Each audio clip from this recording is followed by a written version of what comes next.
So here we are with we debated what topic to get into. A lot of people have said they like our movie and television reviews. So I thought I would let you know that, Jeremy. Yay. Well, Who- Stranger Things is coming. I don't know if you kept up with that, but I'm going to be doing more and more stuff about the Stranger Things show. So that's just a little plug in there about that. That came to a close after 10 years, and there's a lot in there about trauma. So, Yeah, there's yep, I hear a lot about that. I'm Gen X, and so that's the preeminent Gen X TV show. oh, yeah, because it took place in the 80s. What a time, from what I Yeah, hear. I'll have to catch up with you on that. Absolutely, I dude. didn't watch the series. Well, I it's probably one that's was in instantly school or training or working or something like that. what? I probably was in school or training or working during that. Oh, But during where it was set. Yeah. well, when it started, Well, yeah, when it started, I was working. yeah. Well, Yeah. yeah. It started in 2016, and then it ended just a few days ago on New Year's Eve. So basically, from 2016 to 2026, really.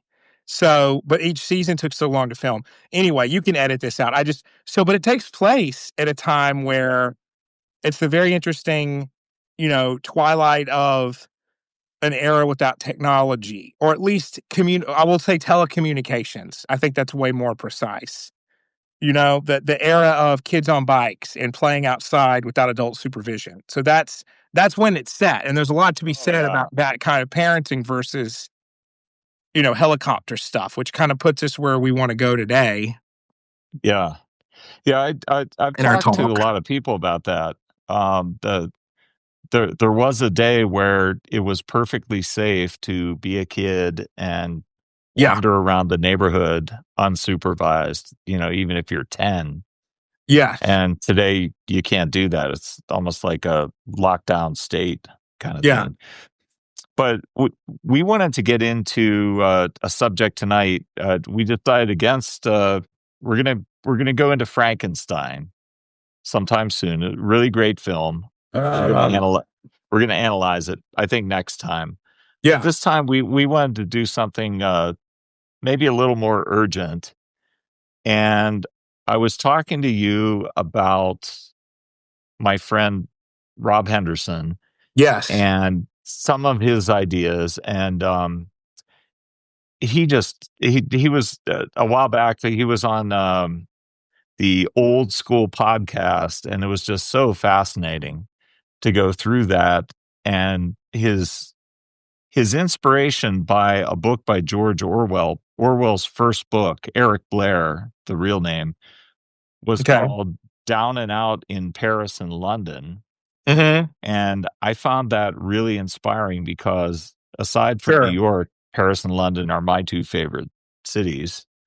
And so I'm starting to go through that book on Rob's suggestion. Cool. And yeah. And so I was thinking a lot about him this week. And you and I have gone back and forth through the week on a word called validation, Yes. which Yes. you told me you discussed with Natalie Martinek. I've been wrestling with it for 2 years because that's the first time I heard of it Yes. in Yes. a personal context. Ah, okay. And I was like, "What in the world are you talking about? Sure. Could you define the word?" And the person I was talking to couldn't define the word. They were just Well, like, right. "You just know it when you see it." Yeah. Yeah, yeah. Oh, yeah, that's a certain other thing that Which US isn't a definition. That's not a Yeah. definition. But I have it called up in front of me, and I want Sure. you to kind of give your take on it because it sounds like you swim more in these waters Yeah. than me because I'm a bit older. But the definition is validation, the action of checking or proving the validity or accuracy of something. Sure. Now, to me, that sounds like rendering something factual is what Yeah. that sounds like to me. The action of checking or proving the validity or accuracy of something, which means like your driver's license is valid because you are indeed who you Sure. claim to be. and you therefore have the right to drive. Yeah. Or you're a dentist and you have a dental license. Another one is the action of making or declaring something legally or officially acceptable. Mhm. Okay. Or recognition or affirmation. There's another word. A Yeah. person or feelings or opinions are valid or worthwhile. Okay, so that's what we wanna hang our hat on, yes. That's what we want to hang our hat on. Is To that the me, last that's one you wanted to obvious. yeah, is that the last But one you wanted to go over? but Because I well, besides defining, I had this idea thinking of okay, Rob and his luxury beliefs. He is a jack of all trades psychologically. He knows a a little bit, or actually a lot, about everything in polymath. in psychology, a polymath of Sure. psychology. But he's most famous for the thing that he, quote, discovered while Yes. standing in line at a store or something, and it was an inspiration Yeah. to him, and it's the idea of luxury beliefs. And Yes. we've heard all about these sorts of things, Yeah. that are kind of notoriously in the media these days. But it also occurred to me that there's kind of a subset of that Yeah. concept, since we're talking about the world of words and ideas instead of luxury clothing or cars or consumer products and things like this. They're ideas that we're talking about. The idea of a thesaurus came up in my Mhm. mind this week, and I was thinking of, I keep like harping on all these what I call neologisms that Yes. get made up every other week. There's a new neologism, which is a rebranding or renaming of something that's existed throughout all human history. Yeah. And so validation is one of those. And I thought of the idea that there's actually a thesaurus that is being built, like synonyms for words that are tried and true and tested, and everyone has understood them throughout history. And validation is the first that we could cover, let's say, that I never heard 10 years ago or even 5 years ago Mhm. as a terminology, even in therapy. We use the word acknowledgement. I acknowledge you have an opinion. I have an opinion. Our opinions can differ in some ways, they can be similar in other ways.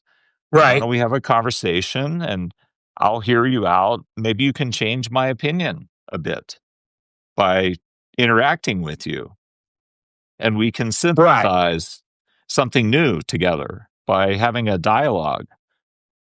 Acknowledgement is what that was to me. But this word validation, the first time I heard it personally, Mhm. it I guess it depends where it comes from. Yeah. In the other person, is the other person a massive narcissist, or are they a good person and they just want to use the word? And I Sure. understand you're going to define Something the else. beneficent use of the word by a good person. But Yeah. if but it's also a weapon Okay. to a narcissist, which basically means you must affirm or verify that my opinion is right, yours is wrong. You must change your opinion to my opinion, Yeah. and really, really believe it. Almost like a cult member who has been converted, indoctrinated. I need to detect in you that you believe what you formerly thought was false is true. Kind of Orwellian, back to Orwell. Yeah, so And go and, ahead. and then and you must take action based on it on top of all this. Okay. That's my Well, take on the word validation. right. So my I get where it come from on that. I think what we're looking at now is in our world, there's kind of a um sorry, I had a phone issue there. All right. So today that word validate really means affirming. The affirmation part of the definition, I think, of what someone's emotions and feelings are. Now, so I think that's common language. I think just like something called main character syndrome became a neologism for narcissism, but I would actually argue main character syndrome is the way it's used seems to be people who get so wrapped up in their own presence of like they're the main character on social media or wherever. It's like a digitally mediated, very interesting case of narcissism, right? Where you are the main character and you can find a way to make content or a narrative all about yourself. And so that's a very postmodern, next gen narcissism. So it's very interesting to me because it's not. We could do a whole thing about that, about how that differs from grandiosity and fragile narcissism. Maybe it's a mix of the two. That's a little more PC. I don't know, but similarly, words like validate are a lot more popular now. That's alongside things like main character syndrome or, OCD being used to mean I'm clean versus I have obsessions and then compulsions, because we know that's what OCD means. So I'm going to propose that when we talk about validation as therapists, we really need to be talking about dignifying. So dignifying means Yeah. relating to someone in a capacity where whatever emerges is treated as psychologically intelligible. It's like the holding attitude from Donald Winnicott. There's the idea that, or the containing function from Wilfred Bion. So those are old school psychotherapist experts who would talk about being the container for the client's emotions, being there in a non judgmental capacity to bear witness to what someone is saying. So, what that looks like in practice is to say, I hear what you're saying, and I am letting you know your inner life matters versus you're right about every last detail of this situation. So, in a couple, if someone says, oh, you totally meant to not hear me and ignore me, da da da da da. If that person wants you to validate that's true when it's not, right? The dignifying of that would be to say, hey, I'm hearing that my response just didn't land well and I was distracted. I want to let you know I hear you and let's figure this out together. So it's a third way. It's not demolishing or denigrating someone's view and saying you're wrong and gaslighting. It's not saying you're right about everything. I'm wrong. I'm lowly. It's a way to say, I think your perception is different than what I intended, and your perception matters. So, as therapists, we do this all the time. When someone comes in and they say, I want, my spouse meant this, this, this, is that. I was okay. Well, I hear what you're saying. It sounds like that was very dismissive. Tell me what happened there. What you took from that. What does that go back to? What do you find from that? So looking at the reenactments, right? Looking at building an alliance, building the capacity to bear witness to someone You're talking about a versus therapist, though, and I could see in therapy maybe this Mm. word having some use, but I think we the word dignify who we date all the time or our the family too. well, dignity is a long held word Okay. of You're good right. use, and the word acknowledgement. I It's a good acknowledge you one have too. feelings. I acknowledge you exist. I acknowledge you're a person. You have opinions. Even that could be a terminology used in therapy. Yeah, Always has. sure. But this word is new, What, and validate? yeah. Yeah, no, I agree. I mean, it's a Did new Freud use the word version of validate? it. What? Did Freud use the word validate? Did Kohut It's a good use the idea. I word? have to check that. I don't Um, think so. I think it's a 10 or less year old word. The most important thing, I think, as a distinction here, though, is do we all agree to be each other's therapist in society? Are we a mm, therapist to our friends, to our family, to our spouse, to our children, to our parents? Are we the world's therapists? We're all each other's therapists. Because I think a therapist owes, whatever you want to call it, validation, in the luxury thesaurus, the new word in the luxury thesaurus. Emotional labor. Oh, Keep God. going. That's another one. No, but that's the real. Let's pull on the rabbit. Let's pull on the thread. Keep going though. That's fine. I love that one as maybe a next topic. Okay. Emotional labor. All right. There we go. Coming attractions from Jeremy Fox. Oh God. All right. You're trying to from us. We're doing it. You said you want to do it next. I'm just teasing the audience. Always leave them wanting more. No, makes sense. Makes emotional labor. Right. How about next will be sleep labor? Yeah. It's such hard work to sleep. Mm. I worked so hard on my sleep. It's laborious. Are we now given a sponsor by a CPAP machine? Just kidding. Yeah, that'd be great. Right, exactly. I'll take big CPAP money. I bet you that makes bank, man. Well, let's do maybe one word at a time, but perhaps in a series. Sure. Series of words Dr. Paul hates. That's going to be a long list. Oh, great.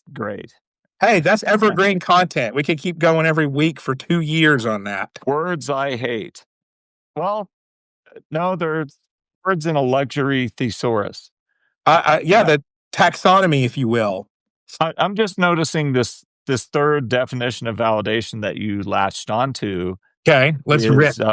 Is mutually nullifying because it uses the word valid for the definition. Oh, that's circular. Yeah. Which one did I latch onto? Recognition or affirmation that a person or their feelings or opinions are valid. All they have to do is substitute worthwhile or has intrinsic worth. Worthwhile. That's so easily remedied. It's funny that it wasn't written better. You could say it's an invalid definition, really. Well, their example is in quotes, they have exaggerated needs for acceptance and validation, end quote. Oh, well, there you go. I think that's pretty apropos, isn't it, of our conversation? It's from the Oxford Dictionary. So I think that's interesting that it uses the term to define itself. So sure, it makes sense to me why nobody I've ever met can actually define the word. I mean, again, it just I think when I see it, yeah, is what they say. That's what one of the. So one of the people who ruled against what adult content is, and I don't want to use the P word on Substack, said, one of the judges said, like, oh, I know it when I see it. Because what if it's art where there's nudity, or it's like, well, I know, well, it's just the act of, human relations. If it's artistic, is that the P word, is that adult content, or I'll know it when I see it. There's like a famous court case that literally hinged on that, which is like the flimsiest of definitions. Anyway, so look, I think, are we all expected to be each other's therapists? It's a great question. I like that. I think the answer is yes and no. I think I was just talking about this on another app a few minutes ago. I made a short video. The internet is not your mother. So, well, no, duh, Jeremy. Why would you say such an obvious statement? Well, no. It isn't so obvious because teens and young adults make content for validation. There's the word, to validate their existences. And the content doesn't really exist until it's liked or shared. And so if you constantly feel that you have to be shared and liked to exist as a human, then you really aren't going to be able to stand up to much conflict or reproof or chastisement, right? So your mother, a good mother figure that provides that holding space, okay, that capacity to bear witness to you and say that you matter, is going to say, well, you aren't always the main character. You have siblings, you have classmates, right? You do have to exist.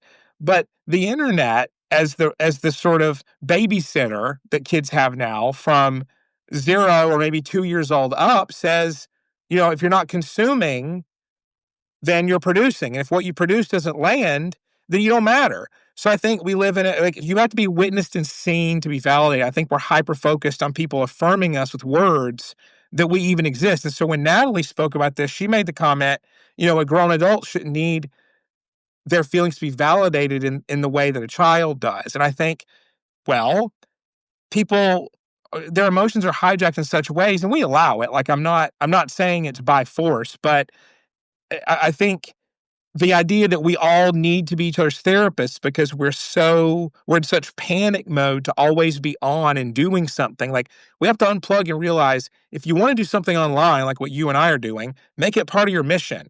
We would exist if we stopped doing this tomorrow on Well, Substack. can we telescope out and ask, Yeah, is I still don't quite understand the word. sure. And I know what you're describing working with Natalie. um you're facile with describing this word and its place in society, but to me it sounds like, is society entirely infantilized now? Like we're a bunch of little children who need a pat on the head constantly wherever we go? Is that what this is? We need a pat on the head? I mean, what I want to narrow Yes. down on the word within the Oxford definition, worthwhile.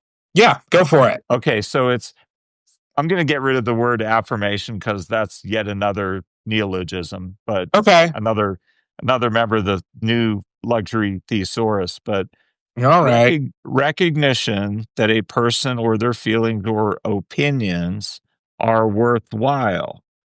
Okay. If I take out all the neologistic stuff, the luxury thesaurus entries, it says recognition that a person or their feelings or opinions are worthwhile.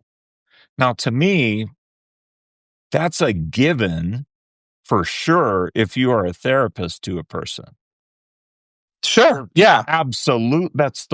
Your whole raison d'etre is assumed a priori that this person in front of you is worthwhile, their opinions are worthwhile, their Right. feelings are worthwhile. Absolutely. I mean, it goes without even asking. It's almost insulting to coin this term if you're a Yeah. therapist. Now, if you're talking Mm, about a friend or a lover or a brother or a sister or a mother or a father or a child of yeah. yours, it is also assumed they are worthwhile. You love them. Of course, their feelings are worthwhile, their opinions are worthwhile, and Right. you recognize them. So this is a nonsense word to me. It's You're saying it's like unnecessary. overkill. Yeah. It's It's extraneous. utterly it's almost there's a subterfuge to its creation. Somebody Okay. somewhere thought, gee, this would be cool to make up a new word or a new use of an old word that's used for driver's licenses and dentist licenses. But let's use this word in a whole new way where it's about being worthwhile. You must prove I am worthwhile. Me, me, me, me, me. Yeah. I'm worthwhile. I almost think it's baked into the word worthwhile as part of this definition that narcissism is baked in. Me, Mm, me, me, me, me. You must constantly tell me about me. Tell me my opinions are great. Tell me my feelings are reality, right. Tell me factual. my feelings are They're real. measures Right. of fact. They're measures of fact. They're Sure. Which they may objective. not be. They're not subjective. They're objective. Recognize me, me, me. Fan me, friend me, Yeah. hail me, praise me. Sure. I mean, that's Me, what I'm me, saying. me. Yeah. Right. I mean, the It's baked everyone's. into the word. It's a narcissism word. I mean, to the narcissist, if you don't have an audience, you don't matter. If you're wrong, if you're imperfect, you're worthless. And so it's a world of extremes. To anyone who has NPD or a flavor of that or tilt that way, I mean, a constant supply of eyes of even if it's one person, right? Their supply, as it's often called, like could be one person or many. Like I get what you're saying that it would be like the need to be viewed or rallied constantly is narcissistic. I think I'm actually going to challenge and say All right. you're right. A therapist So I think the best parts of validation are offered by a therapist or people close to you, and the worst parts are rebuffed by everyone who's responsible. So if I have a client, okay, and they come in, and this happens frequently. I have a client and they come in with a series of events and they explain it to me and they're explaining their part in it and they're trying to understand what it means to them. I'm going to say what it sounds like with that situation. There's an inference there. I'm going to bring up when I'm going to be gentle about it. I'm going to ask, like, what part of the situation are you adding on to? What is this element here? Like if someone says, oh, well, this means that they absolutely hate me, I'm going to ask, well, what evidence do you have for that? Because again, I'm your therapist. I want to remind you, I'm here to help you. And part of the time that's helping you to think critically. So I actually am going to challenge and helps people to see what thoughts they want to pursue or not, or what thoughts they find valid or not, and not just sit there and say, oh, that's totally true. Because they're not there for that. Like I remind people frequently, like, I'm your helping professional, so I'm going to say things that sometimes aren't fun, but in a very respectful, ethical way. People generally like that. They're like, yeah, it's true. I can't get that from anybody else because they're not going to be honest with me or they're going to be rude. But a therapist does the middle way of we can say something that's like, maybe reconsider this, but not in a way like, oh, you're stupid. So I think everybody can validate stuff they shouldn't. And often it's because they're too lazy to confront. And so actually, you can have people who validate. How's my internet connection? Good. Oh, okay. Then that message was unneeded. Yeah, I'm not sure what that is, Yeah, it but just told me it was unstable. Did you get that too? yeah. Oh, I need Well, so yeah. I mean, so basically, I agree with you that validation is something that should be a priori. I think we have a lot of misuses of words. Like we have like gaslighting is a word that I think, okay, is legitimate to use. But if someone hears you differently, and they're not gaslighting if they literally took a situation different than you and heard something differently. They literally think that they're not lying intentionally.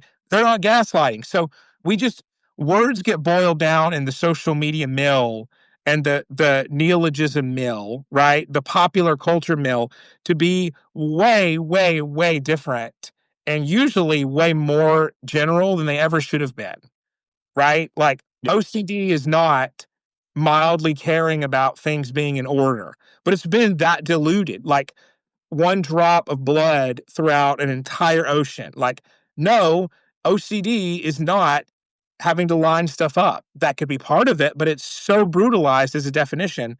So I think like validate, like, no, it doesn't mean like someone can say, you matter. And without saying you're totally right about how you're perceiving a situation. Thi- oh, This is this is so important. It's a power game. It's a power game with language. The importance of this notion of a luxury thesaurus Sure. and these neologistic terms getting invented is they're just a power game. They're a power play by somebody wanting to grab power. And I'll give you an exact example that's going to help us with this. Mm, Um, you said the word gaslighting, so that's probably one of the members of the Thesaurus, taken from a film from the 1940s or that's pretty old. 50s of a man abusing his wife by propagandizing her and tricking her mind into thinking she was crazy. Yes. Um, I think that does have a valid cultural use. The old word would be manipulation. Maybe that's a Yes. little Mystification. maybe that's too yeah, mystification I or like mystifying. manipulation. I always like Yeah, that word. I like mystification. That's a good word. Um, but okay, so the culture makes up a new word. If it's used in a beneficent way that's healing to help a person overcome trauma, who is a good person, and not misused as a power play by a more narcissistic person, then okay, I see its relevance and its use. The problem is with most of these words in these thesaurus, they can just as quickly and more frequently actually be used by more Machiavellian elements in society to grab power over the weaker Okay. by convincing the weaker, gaslighting style, that they are the bad person who isn't validating the incredibly arrogant narcissist. Hmm. You're not validating me, the titanic narcissist. Therefore, you are this bad person who doesn't validate. All of these words can be used on a bully's playground Yeah, in this way. absolutely. Yeah. I mean, so what is aggression? Acknowledgement can't. Right. You can't use acknowledgement that Right. way, my friend. Right. That's No, why you it's a can't. better word. I acknowledge you're a bully. I acknowledge you're a good person. I acknowledge you have differing opinions from me. Can we talk about them? Maybe there's some overlap between them.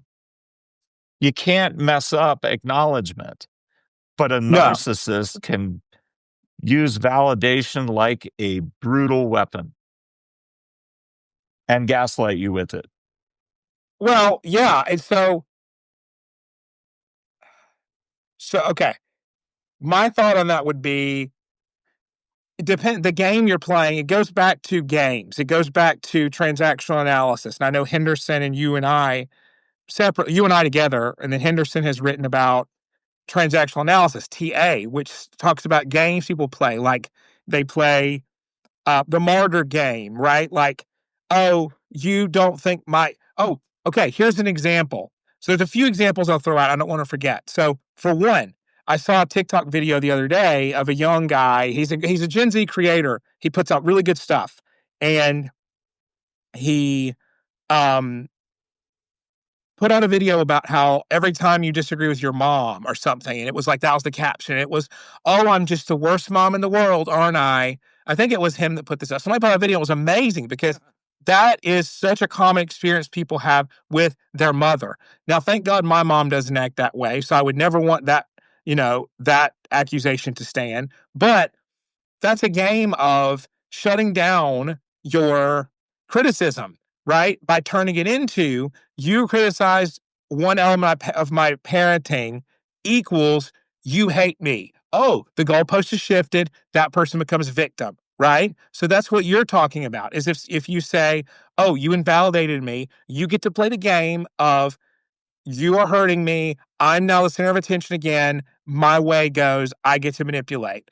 So that's also there's something called gentle parenting and we should do a whole video on this, by the way. It would do numbers because this is a big trend.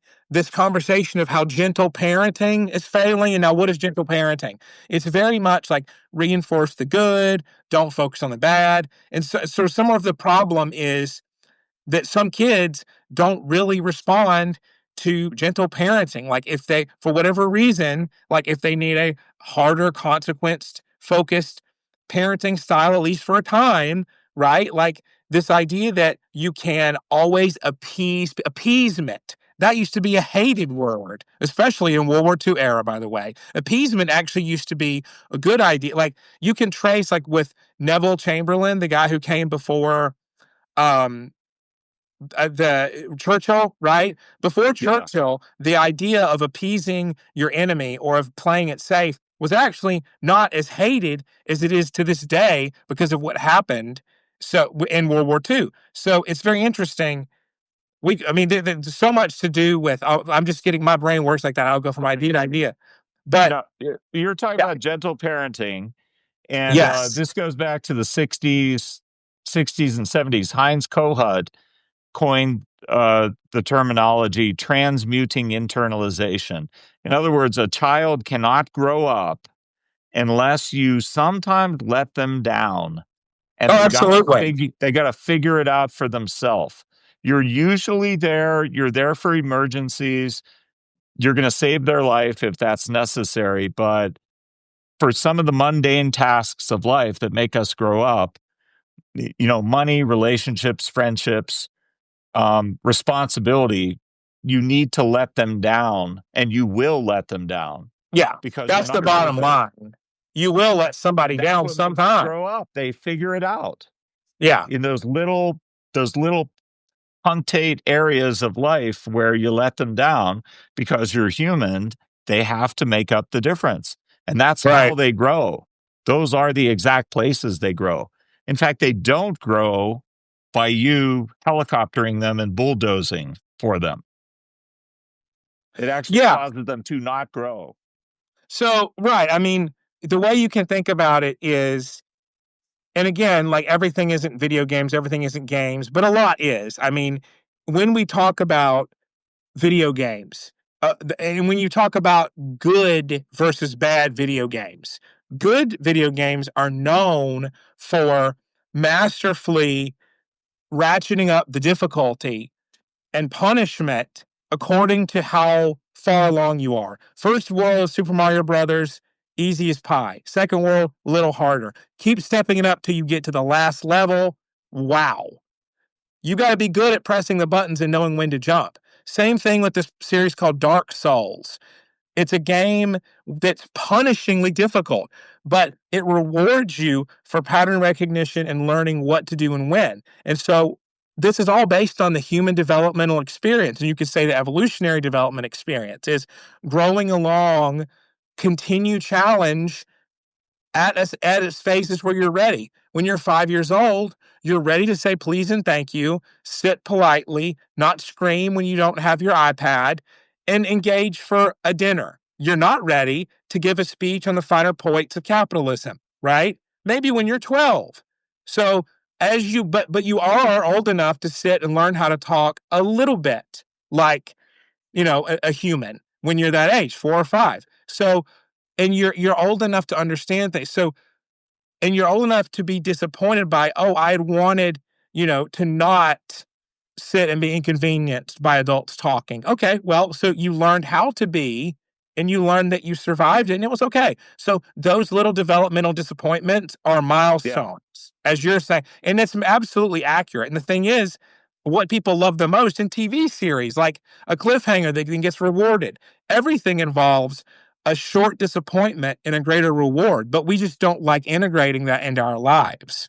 Or massive disappointment throughout the entire character arc. You call The, me the dark the, gothic the, guy. the hero or the heroine. No, Sure. massive disappointment. I Yeah, mean, because that's the growth. I mean, we're seeing absolutely. 90 minutes to 120 minutes of personal growth by watching a movie. So why not have it be massive amounts of challenge and punishment and difficulty and the hero rises to the occasion. Yeah, sure. I mean, Spider-Man, no wonder you like Spider-Man so much because he's very put upon. He is a quintessential, what was it, Helios? Is he the Apollo? Who is he? Is he Hermes or Apollo? He's kind of the more live, He's witty. Apollo, Yeah, the the witty. the science guy.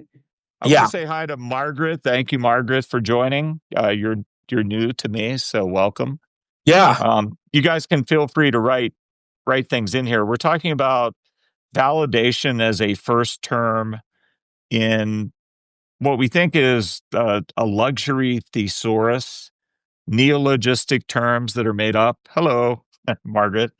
yeah, That that are made up that replace maybe even more descriptive and useful terms that can't be usurped by a narcissistic person or narcissistic elements of society for their own power grabs. Usually these new terms that are made up are difficult to define, or nobody knows the definition, or they're more vague than the prior existing terms. yeah, Now, Jeremy has described his understanding of validation within his therapy practice as having yeah, something to do with dignifying a person, granting them the yes, dignity yeah, to have opinions, feelings, identity, an existence, and be recognized. yeah. Whether they're right or not, You I'm might bearing use the witness to word them. you're a witness to them. Yeah, right. Yes. As yes, very much so. Um,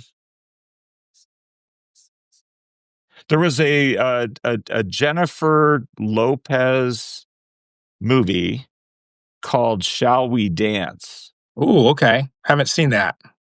And the wife, played by, was it Weaver? The wife of Richard Gere, who is going and taking dancing lessons because he wants to learn to dance.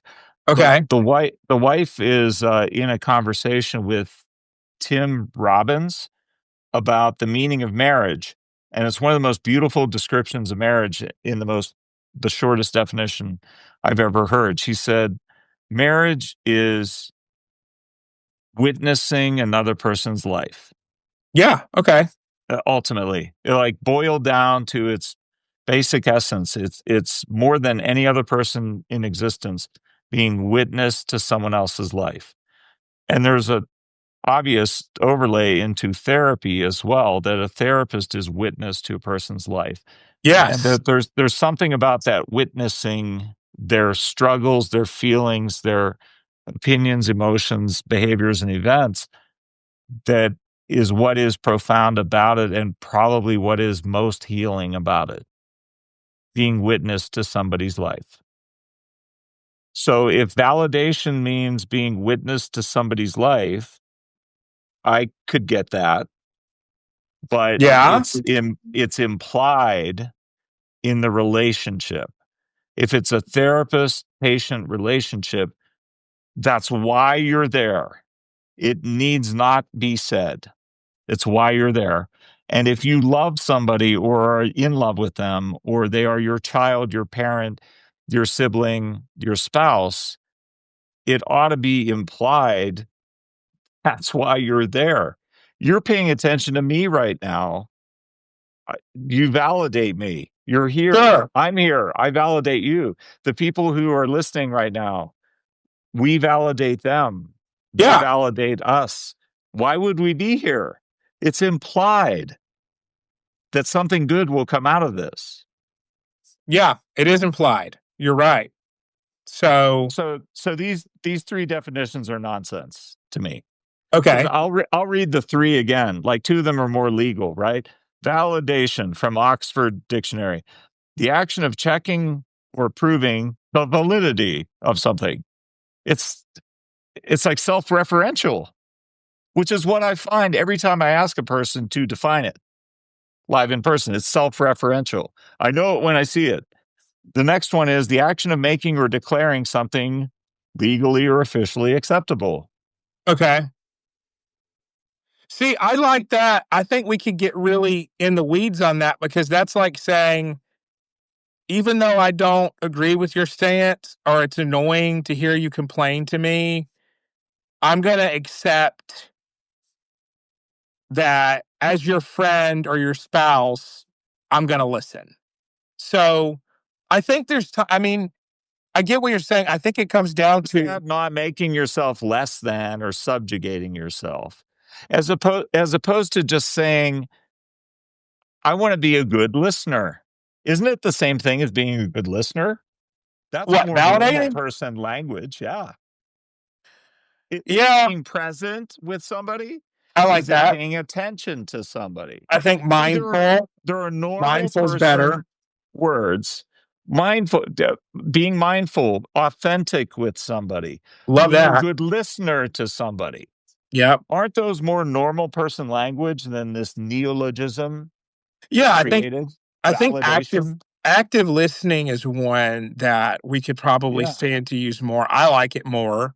Um, I just stuff takes off for whatever reason, and sometimes I mean, people who are content creators will say, "I had no idea this one video that I made was going to take so much traction when I have others I like more." I think that's a lot of what it is with words. Like, why is this word one that culture decided in this moment is so good Mm. compared to something like mindful or mentalization, which mentalization is kind of easy because Yeah. you kind of know that's an unwieldy word people don't really get.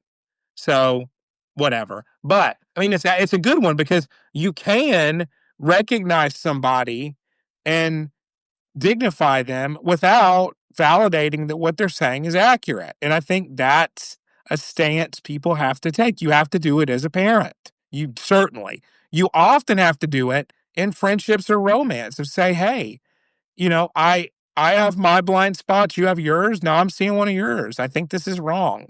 If you can't do that with your spouse, it's not equal. But that enters into so much of a conversation that we could have on a separate topic of like, who has the power in a relationship? The one who always has to be right because it's not worth it to fight is the one in charge of any relationship. The one who has to be validated all the time. He's the one who has the most power. Yeah. Right. And it's not always who you think it is. It's whoever gets to say, this is the interpretation and this is what we're doing. It's like, okay, well, that's and a lot of people would rather deal with that than fight or go find somebody else to date or marry. And that's fine, except when you bring it up to your therapist every week and you don't want to change it. Just a little joke there. Except it's far too real to be totally a joke. But I mean, the neologism codex that we're developing here. I mean, there's so much to enter and so much to write here as we write our digital book for it. This is a good start for it for sure. It is. It is. So this is real. So you didn't hear it Yeah. so much before 2 years ago. No, I didn't. I never heard the word. I would hear the importance, say we're talking about Gottman therapy and Yep. couples therapy. I would hear of the importance of being a good listener. I would always hear the word acknowledging somebody. I would hear the phrase join them where they're at, Yeah. which I've heard means that a lot. I'm actively listening. I want to try to experience secondhand what you are experiencing. Yeah. Put myself in your shoes.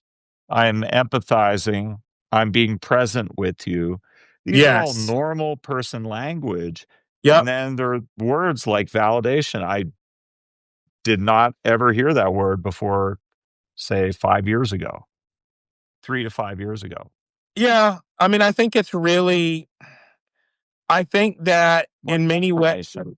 What about it? Affirmation? Oh, affirmation. I mean, I hear you. I think when you look at the various curricula that have gotten really bad, I mean, there's the let them theory. Have you heard that? The Mel Robbins let them. I mean, that's huge.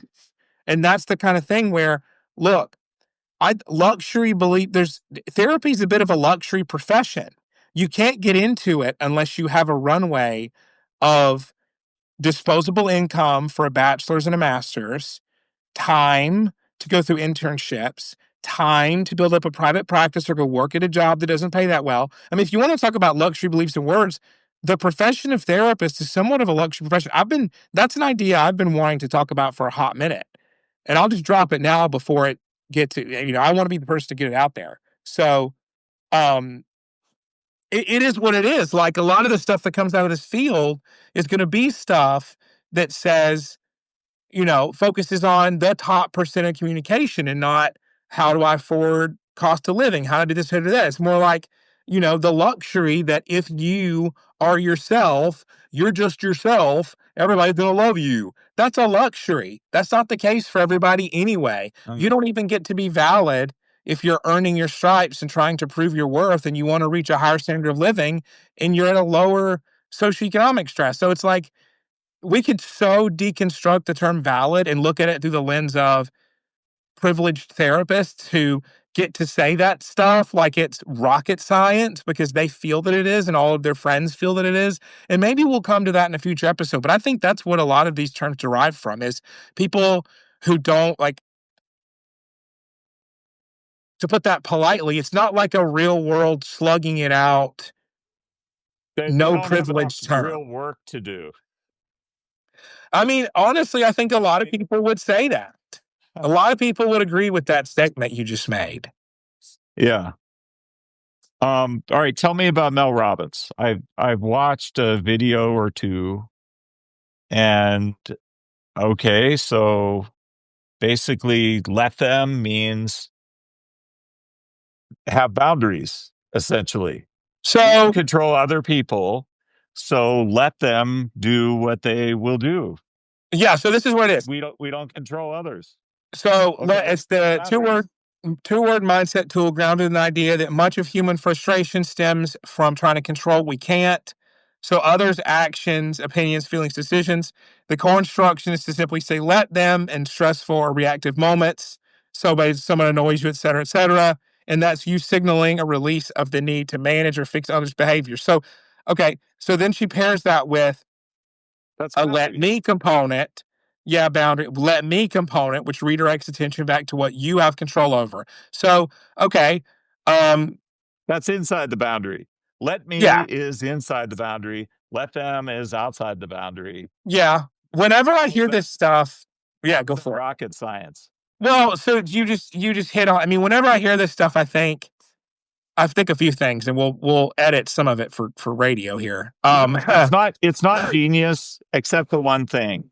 It's branding genius. Well, you took the words out of my mouth. I mean, Simplifying as much as possible. It's like Nike's just do it. I mean, it's a slogan is all it is. I think. Well, so let's Let be them is honest. a So, slogan, like yeah, Nike. what I would say as a therapist is we have to be better at sloganizing our work in the moment with clients. Now, let me get to EMDR therapy because Yeah. here's the deal with EMDR therapy. Okay. So we have the client generate a negative cognition that is emblematic, that represents the trauma. So it's something like, I'm worthless, I'm not safe, I won't survive. And then we have them think of a simple positive cognition that's like a slogan, like I'm worthwhile, I matter. And so when we're desensitizing, we have them focus on that negative slogan in the events of the trauma, right? Have them get into that mental hellscape, which we could call the upside down for the Stranger Things fans out there. So why don't you explain your schematic to me about that? Oh yeah. Stranger Things. So, Yeah. well, so the stranger thing, well, I will. So, but with EMDR, we're trying to sloganize the trauma in a way that's potent and to have person experience it and move through and desensitize it. And that way, when you're thinking, let them, you don't have the traumatic baggage attached anymore because that baggage is what fuels the pain anyway. It's not always in that moment what the person's doing, it's what that means to you. Like, oh, no one ever listens to me. That's the issue. So anyway, EMDR takes the best parts of slogan type stuff and deep core brain reprocessing. So, just to be very overblown about it. But I mean, so Stranger Things is set in an 80s town called Hawkins that becomes subject to this sort of netherworld called the Upside Down that was created from experiments on a little girl named 11 because she was the 11th child to be experimented on. Like ESP and um, sort of, you ever the men who stare at goats? Yeah. Yeah. Yeah. The The CIA government, experiments. yeah, Yeah. CIA experiments on that's what this gets into is that sort of era because this takes place in the mid 80s. So it would have been after those sort of experiments that, Cold War, Cold War, 80s, Gen X, Winona Ryder. yes. So, government experiment on young girls. She escapes. She encounters some boys who are playing Dungeons and Dragons. Like they rescue her. Their friend's missing. He's in this terrain that she escaped from. This upside down, which is just like a. It turns out to be like a black hole. Um, it's a wormhole area. But in the TV series, characters are pulled into this world. The person who's wielding this power of the black hole, Vecna, this villain.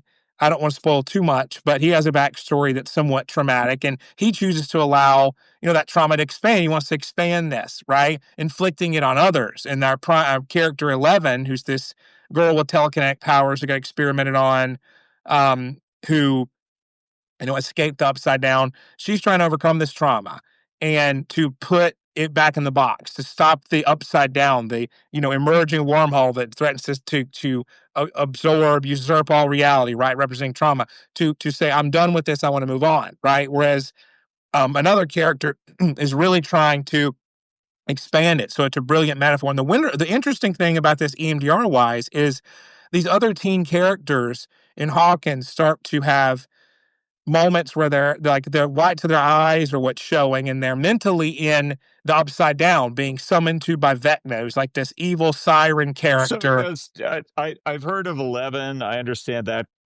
that Right. character is like one of the main ones. Are you saying each of these characters represents a kind of traumatic implement or Yeah, they do. tool? They Yes. do. Yeah. So So what's one of Will those tools? Yeah, so Will represents shame, and he's hiding a secret that he's gay. He comes out, and that makes it like that can be used. He does that can't be used against him anymore by the villain.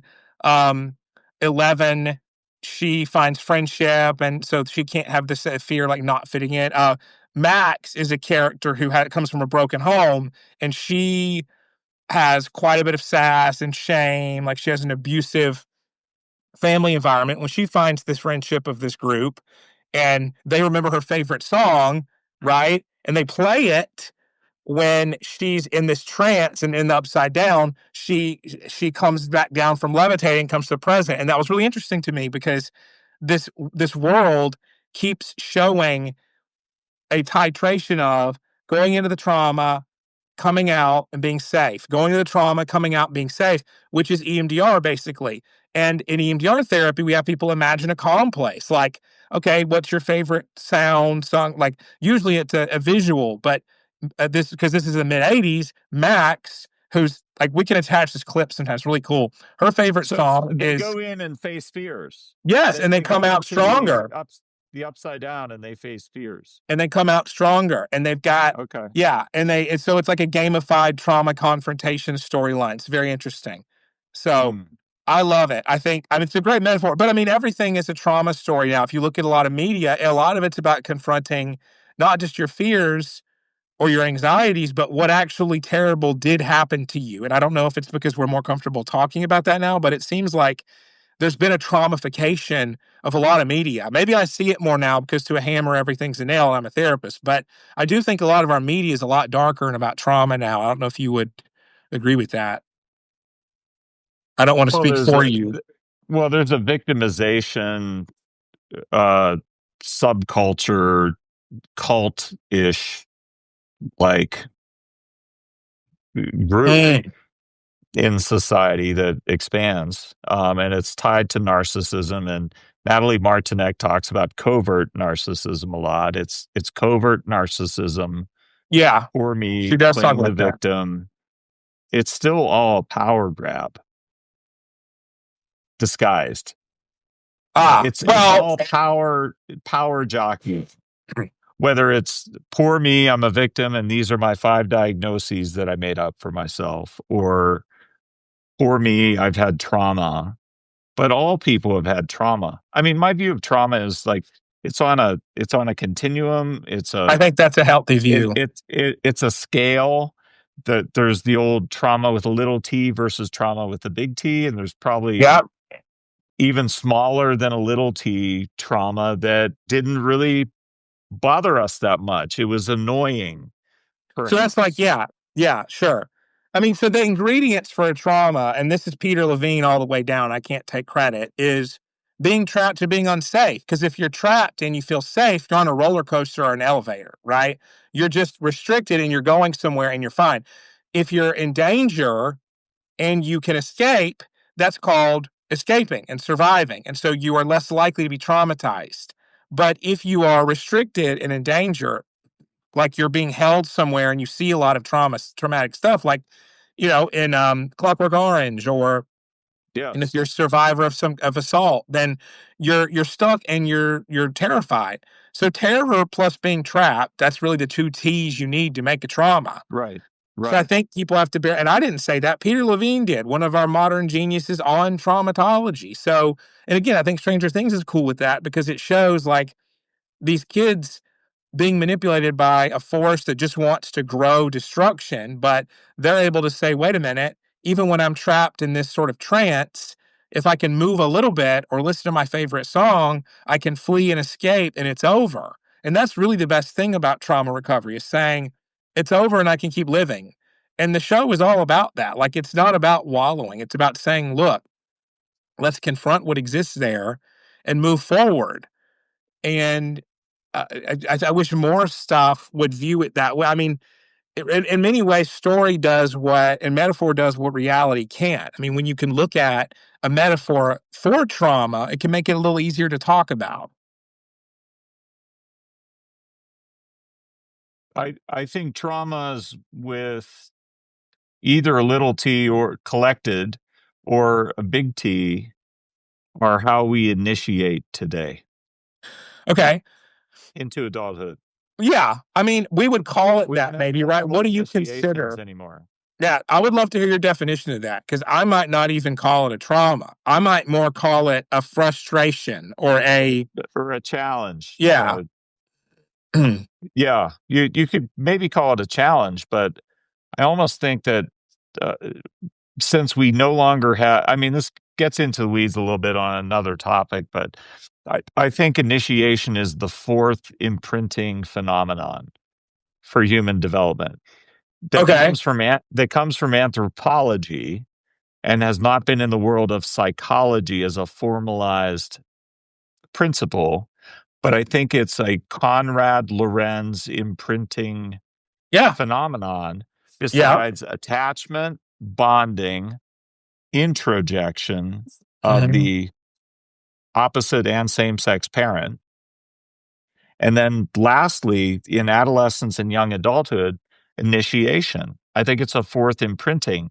And it's where we imprint our cohort, our Sure. comrades, our colleagues in whatever profession we're attempting to be in or friendship group that we're attempting to be in, and Okay. during which some incredibly challenging thing or things occur, like financial difficulties, relationship difficulties, leaving home, relocating to a different city, going off to university, whatever it may be. It's a major life shift that has potential to be traumatic, and we either are up to the challenge and transcend it, or it does traumatize us, and we eventually go back and work on that trauma, and at that point get initiated. That's what I'm saying by initiation being tied to trauma, because we don't have formal initiation rituals as a society anymore. We're not like ancient hunter-gatherer tribes where King Leonidas has to go out into the tundra and fight a wolf and kill the wolf to prove that he's now a man and not a boy any longer. I think we either succeed at rising to occasions that come our way in adolescence and young adulthood, or we don't. And if we don't and get traumatized, eventually in therapy, we have a chance for that to be our initiation in the therapy. Yeah, I agree with The you. healing of the shame is the transformation from the girl to a woman or the boy to a man. Right. So, I think there's several different reasons here. We're having a hard time defining what identity is now. So, yeah, Philip, trauma is a boundary issue, a stress that bursts through it. Yeah, I mean, that's why, again, I'm being real. It's funny how, not funny, I mean, not funny, haha, anyway, how so many appalling subjects are what I think of as a trauma therapist, these examples, but that's what I hear about as a trauma therapist. So, I mean, as children are not ready for adult interactions. And I won't get deeper because I don't want to get demonetized or whatever. But when children are assaulted in certain ways, it's because it's too much too early and it's very stressful. I don't understand it when an adult assaults them. They're not wired for it. It's too much too early. So and when you experience like being in grave danger or Yeah. robbed or whatever, it's a stress that bursts through your expectation system, and it gets stored as a timeless memory that's not really tethered to time. It's intrusive, and so it comes up intrusively because it's stored as affect. But um, the point of identity now, like you're told you're not what you do, you're a human being, not a human doing. I think that's all well and good. I think that's awesome.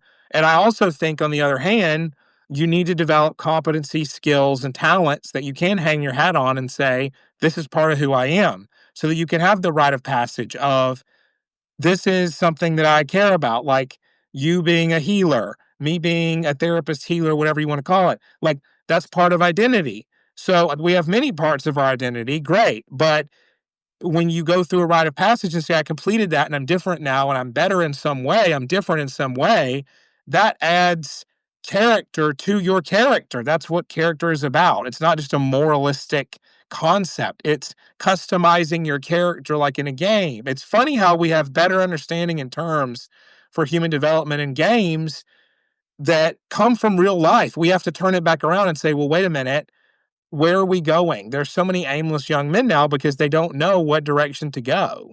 And if you don't have rites of passage, it doesn't have to be scouts, it doesn't have to be college, it can be trade school, it can be competencies, certifications, whatever, but it's got to be something.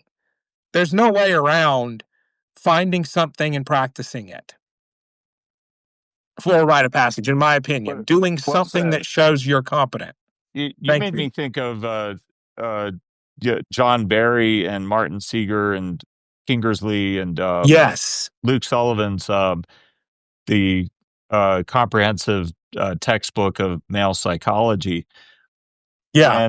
When they say no, it's the reverse of what you said, actually, because you had said you're a human being and like that's good enough. You don't have to be a human doing. Hmm. They actually say for males, no human doing, then no human being. Agreed. If it's a male, he needs to be doing if Yeah. it's a male. So, and I think this initiation concept is, it's worth exploring more, but Certainly. it's the ability to do, It is. because you face the fear of death. And if you imagine an ancient hunter-gatherer tribe and the boys are sent out into the woods and there are tigers out there and the elders of the village are watching with their dart guns and they're ready to kill the tigers if they approach the boys. So it's still kind of safe, but the boys think they could die.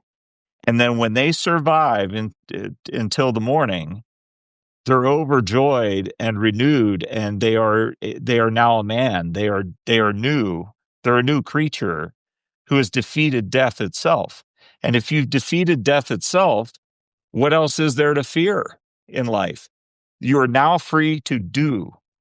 You can do anything that Yeah. isn't foolhardy or foolish. You could do anything, whether you're male or female. You could do anything if you have faced death. Well, Sure. what is the old-fashioned definition of PTSD? Right at the very beginning, it is having faced or Mm. experienced a life-threatening thing or witnessing a death, Yeah. like True. soldiers at war or seeing a homicide. Yes. And that was one of the old requirements for PTSD is death. Death is involved, the threat of death. So how is that so different from ancient initiation rituals? I like that. Man, it's a brilliant question. Mic drop. Yeah. Yes. No, it is. No, it's great. I mean, I think that's something for the listeners to chew on.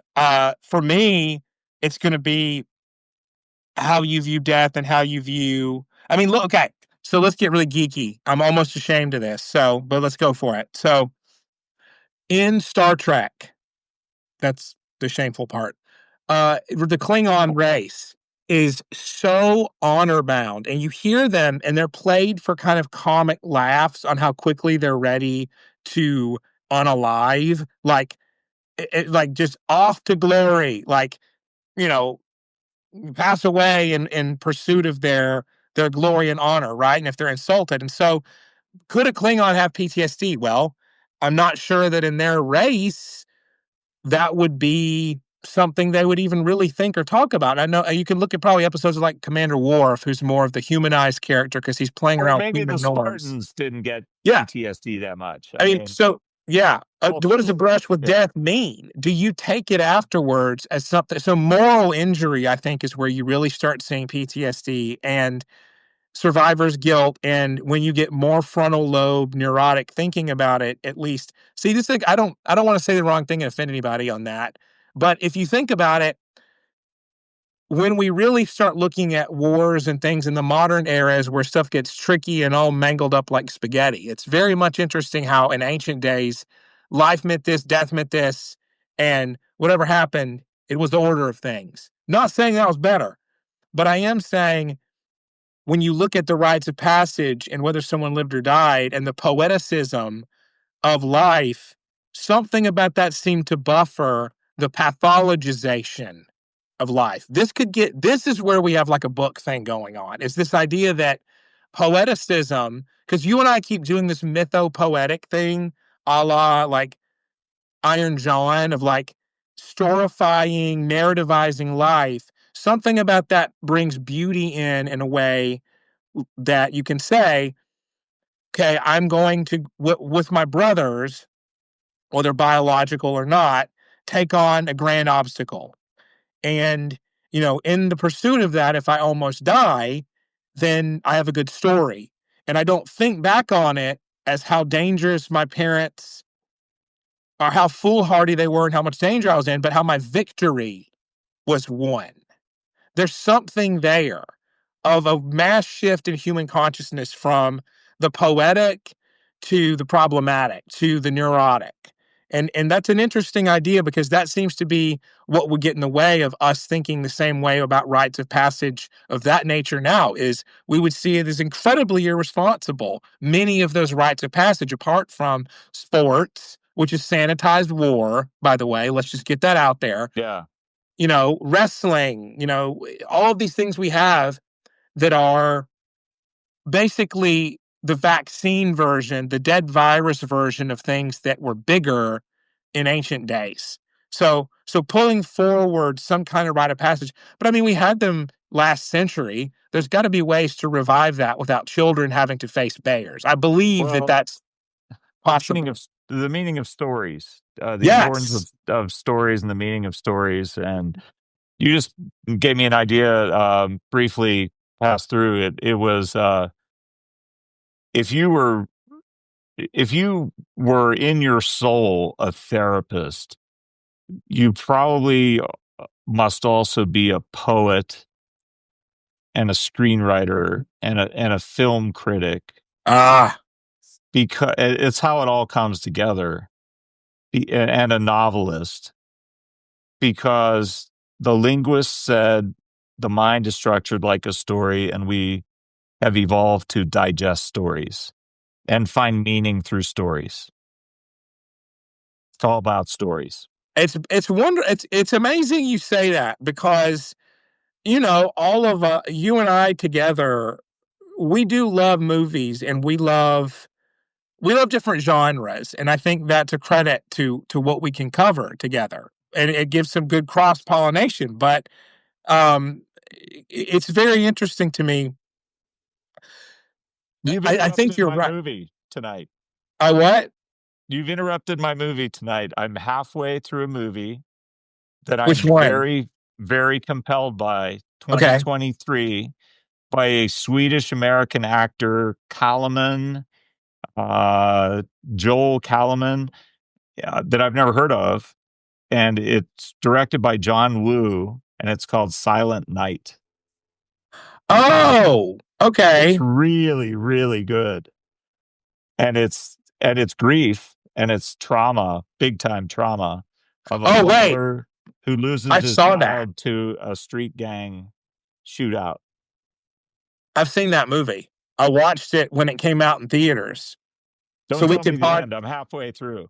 I won't. We could podcast it. I will not talk about it whatsoever, but we will podcast about it. I mean, it's a Christmas movie, kind of. Yeah, yeah, Um, in a it's really in a good. horrible way.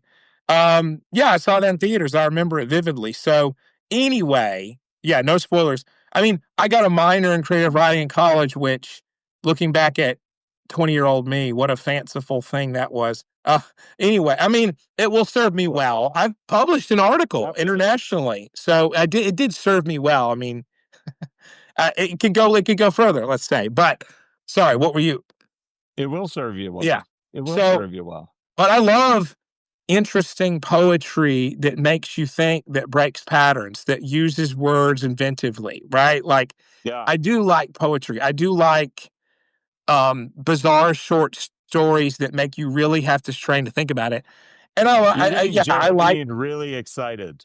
You're getting Oh, Geraldine loves poetry. yeah, very And cool. she even dubbed you the lovely fox. Yeah. Oh, yeah. She was saying lovely to something I said. I appreciate that. I mean, there is a sense of beauty that's missing, and I think everything seeks to erode it further. I mean, from short form video to typing on a computer to you name whatever it is. Like when I got my minor in creative writing, we had to, write a story out of, we would take like 5 words, and then they were the only original words we can use, and everything else had to be the 50 most common words, something like that. And I made something really madcap and bizarre, and I need to go find a copy of it. And the professor liked it, and he was like a published author. But like with restrictions, we blossom, and with distractions, we fail. And so I remember like the twilight of that age of I mean, we didn't have TikTok when I was in school. I didn't go to school in the dark ages, but we had YouTube, obviously. I say, kind of joking, but we did. Um, but everybody did. I mean, it's something where, what do we do to narrativize life? What does it mean to do that? Do we want it enough to say no? I think part of it is people don't consolidate their memory and their identity very well if they're constantly inundated with someone else's identity and narrative via video. How about that idea? I mean, Mm, think about that. yeah. Read the Harrison Bergeron story by um the guy. So I know who it is. It's the Slaughterhouse guy. It's Kurt Vonnegut. Kurt Oh Vonnegut yeah, did a yeah. whole story, Yeah. and guess what? It was set it was set in 2081, but it was written in 1961. And guess what? The main character and other smart people. So the main character is a smart person. Okay. That's not a spoiler. But okay, this is what's weird. People have written about this, and I noticed this years ago. So in the story, everything has to be equal. And so smart people have to constantly get buzzing sounds in their ears through implants that are legally required to stop them from thinking for too long. I'm not making this up. This was written in 1961. What is that? Buzz, buzz, buzz. What do we have that does that all the time? So I think a Yeah. lot. I mean, and I'm guilty of it too. But at least when you know what it is, you know what it's doing. At least when you own that we're constantly distracted, you can recognize that maybe we need a sabbatical sometime. Agreed. And my sabbatical is now going to be to watch the final half of Silent Night. Dude, I'm glad you're watching that. That's pretty gritty. Yeah. Go dark. You're going the dark, gritty movie route. Oh yeah. No, Yeah. I am. I am. It's the Batman. Now I got to go watch Sleepless in Seattle or something. I'm just kidding. Yeah, watch Serendipity. Yeah, I'm in Batman mode. I totally get that, man. I'm gonna go see a zombie movie tomorrow. I'm probably gonna go see We Bury. I'm gonna make sure I get the name right. I think We Bury the Dead. So that's supposed to be, I Ooh. think, pretty interesting. Oh, 85% Rotten Tomatoes. Yeah, and Rotten Tomatoes is what? I usually obey the opposite of Rotten Tomatoes because those are all critics, and critics don't know anything. You know what? I respect that. I respect it. So, but no, but they're really usually. Yeah. Critics are harsh on horror a lot of the time. Not as much now because there's been a lot of like art house horror in the past 3 years. But horror is always representative of trauma and how to move forward from it or not. And so I always have something to talk about with horror movies as a therapist, like metaphorically. So, all right, wow. This was fun. Love it. As usual, much food for thought. Thank you, audience. And now I'm energized for my recovery from respiratory stuff. As I just sound like a gritty action hero now, I guess, but Yeah. Yeah, no, definitely. Phil, thanks for coming on right at the end here. We will get to it in the weekly video chats that we have on Mondays. yes, and it's gonna be in the video itself when you release it. We covered that earlier, and he'll be able to hear it. So Exactly. love it. Exactly. In detail. All right.